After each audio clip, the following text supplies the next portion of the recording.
Hello বন্ধুরা, আজকে আমরা এপিসোডের শুরুতে এমনটাই দেখতে পারবো যে দীপা এবং রূপা মিলে যেন সোনার জন্য বেশ অনেকটা চিন্তা করতে থাকে। এরপর যেন সেই রূপা এবং দীপা মিলে একটি ডিসিশন নেয় যে তারা সবাই মিলে আবারও সোনার বাড়িতে গিয়ে তার অবস্থাটা দেখে আসবে। কেননা দীপার মনে মনে তো অনেকটা চিন্তা হচ্ছিল সোনার জন্য। তারপর যেন রূপা বলতে থাকে যে মা চলো তাহলে আমিও তোমার সঙ্গে যাব। এরপর যেন এই কথা বলা মাত্রই ওখানে সূর্য চলে আসে।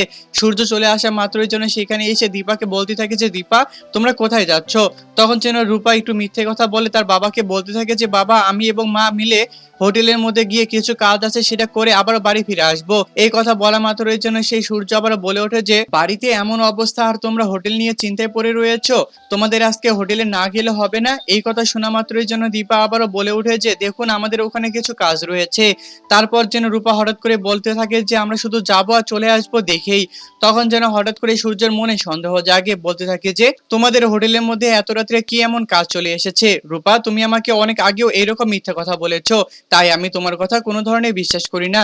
তোমার মাকে কথা বলতে দাও, তোমার মা যদি সত্যি কথা বলে তাহলে আমি যেতে দেবো, কেননা তোমার মা আমার সঙ্গে মিথ্যা কথা বলতে পারে না। তখন যেন সেই দীপা মনে মনে ভাবতে থাকে এবার যদি আমি সত্যি কথা না বলি তাহলে তো আমি ডাক্তারবাবুর কাছে খারাপ হয়ে যাব। তারপর যেন সেই দীপা আবার রূপাকে বলতে থাকে যে রূপা বাবার সামনে যাই হোক না কেন সবসময় সত্যি কথাই বলবে। দেখুন ডাক্তারবাবু এখন আমরা সোনার বাড়িতে গিয়ে তার অবস্থা দেখে আসবো, কেননা আমার অনেকটা টেনশন হচ্ছে, সোনা নিশ্চয়ই কোনো না কোনো বিপদে রয়েছে। এরপর আমরা অপরদিকে দেখতে পারি যে বাড়িতে যখন আবার কুন্তলা দেবী সোনাকে নিয়ে অনেকটা হাসি ঠাট্টা করতে থাকে, এক পর্যায়ে যেন সেই কুন্তলা দেবী আবার সোনাকে বলতে থাকে যে দেখো আমাদের বাড়িতে একটা নিয়ম রয়েছে, আমি যদি কখন রুডিকে বকাঝকা করতাম বা রাগারাগি করতাম তারপর আমি তাকে সবসময় একটি করে গিফট দিতাম। এই নাও তোমার উপর যখন আমি রাগারাগি করেছি এরপর তোমাকেও আমি একটি গিফট দেবো। এরপর যখন গিফটটা হাতে নিতে যাবে ঠিক তখনই কিন্তু রুডি দৌড় দিয়ে এসে সেই গিফট হাতে নিয়ে বক্সটা ওপেন করে এবং দেখতে পারে যে সেখানে একটি নতুন ফোন। তখন যেন সেই সোনা বলে উঠেছে দেখুন আমার তো ফোন আছে, তাহলে আমি ফোন নিয়ে কি করব, আমার কাছেও তো এটা নতুন ফোন।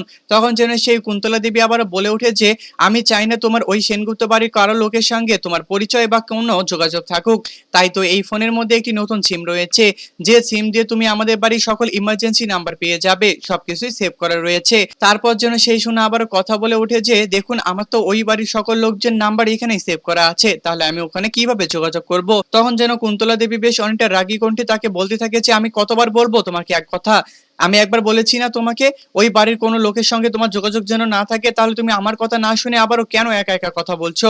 এই কথা শোনা মাত্রই যেন শোনা বেশ অনেকটা ভয় পেয়ে যায় এবং অনেকটা মন খারাপ হয়ে যায়। তারপর যেন সেই কুন্তলা দেবী আবার রুডিকে বলতে থাকে যে রুডি তোমার বউকে এখনই তুমি তোমার রুমে নিয়ে যাও, তুমি তোমার বউকে এখনই রুমে নিয়ে যাও এবং আমাদের বাড়ির সকল নিয়ম কানুন তুমি ওকে শিখিয়ে দাও, আমি যেটা বলবো এখানে সেটাই হবে, নয়তো ওর অবস্থা খারাপ আছে। হ্যাঁ বন্ধুরা, অনুরাগের ছোঁয়া ধারাবাহিক নাটকের আগামী পর্বগুলোতে আমরা ঠিক এমনটাই দেখতে পারবো। আর আপনারা যদি আমাদের চ্যানেলে নতুন হয়ে থাকেন তাহলে চ্যানেলটিকে অবশ্যই একটি সাবস্ক্রাইব করে দিবেন। আর আজকের এই এপিসোডটি আপনাদের কাছে কেমন লেগেছে তা অবশ্যই আমাদেরকে কমেন্ট করে জানাতে একদমই ভুলবেন না। এবং আমাদের চ্যানেলের ডেসক্রিপশন বক্সে একটি চ্যানেলের লিংক দেওয়া রয়েছে, প্লিজ এটাকে সাবস্ক্রাইব করবেন এবং আমাদের চ্যানেলের সাথেই থাকবেন। ধন্যবাদ।